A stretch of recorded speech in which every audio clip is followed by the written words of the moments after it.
উদয়ের পথে শুনি কার বাণী, ভয় নাই ওরে ভয় নাই, নিঃশেষে প্রাণ করিবে দান, ক্ষয় নাই তার ক্ষয় নাই। রেখে যাওয়ার মতো একটি জিনিসই আমার আছে, তা হলো আমার স্বপ্ন।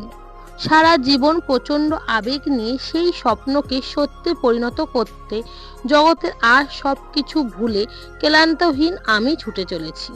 জানি না আরোগ্য কাজ সফল করার পথে কতটা এগিয়ে যেতে পারলাম। জানি না সেই পদ্মের কোনখানে এসে আমাকে থেমে যেতে বাধ্য করা হলো। যদি লক্ষ্যে পৌঁছাবার আগেই মৃত্যুর শীতল হাত তোমাকেও স্পর্শ করে, তবে আরোগ্য কাজের দায়িত্ব তোমার উত্তরসূরিদের হাতে অর্পণ করো।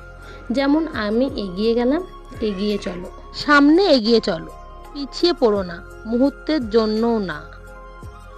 ভারতের স্বাধীনতার বেদিমূলে যেসব দেশপ্রেমিক জীবন উৎসর্গ করেছেন তাদের নাম রক্তাক্ষরে অন্তরের অন্তরতম প্রদেশে লিখে রেখো।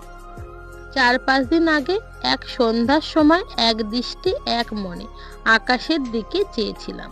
নির্মম জ্যোৎস্নায় সমস্ত নীল আকাশ ভরে গিয়েছিল। অসংখ্য নক্ষত্র সুন্দর ফুলের মতো সারা আকাশে ফুটে রয়েছিল।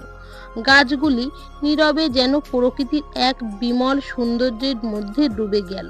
মনে পড়ে গেল তার কথা, যিনি এই বিশ্ব ব্রহ্মাণ্ড সৃষ্টি করেছেন, যিনি আমাদের আনন্দের জন্য প্রকৃতির অনন্ত সৌন্দর্যের ভান্ডার খুলে রেখেছেন। মৃত্যু আমার দরজায় করাঘাত করছে, মন আমার অসীমের পানে ছুটে চলেছে। এই আনন্দময়, পবিত্র ও গুরুত্বপূর্ণ মুহূর্তে আমি তোমাদের জন্য কি রেখে গেলাম? মাত্র একটি জিনিস, তা হলো আমার স্বপ্ন, স্বাধীন ভারতের স্বপ্ন।